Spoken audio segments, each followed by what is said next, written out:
নিজের দুঃখের কথাও কাউকে বললেন না, সুখের কথাও কাউকে বললেন না।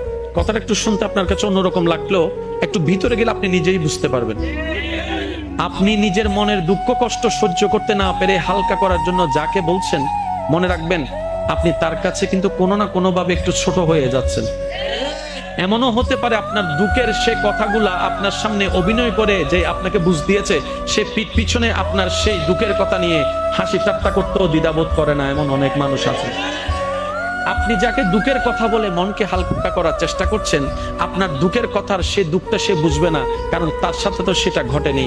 সেজন্য আপনাকে 3 মাস 4 মাস 3 বছর পরও হয়তো আঙ্গুল তুলে দেখাই দিতে পারে, সেই কথাটার কথা দিয়ে খোঁটা দিতে পারে। কথা বলেন ঠিক না? দুঃখের কথাও মানুষকে বলে শান্তি নেই। এবার আপনি বলবেন ভাইয়া সুখের কথা কেন বলবো না? আমি বলি কি ভাই, দুঃখের কথা শোনালে যেরকম মানুষ দাম দেয় না, সুখের কথা শোনালে মানুষ বদনজর লাগাইয়া সেটাও নষ্ট করে দেয়।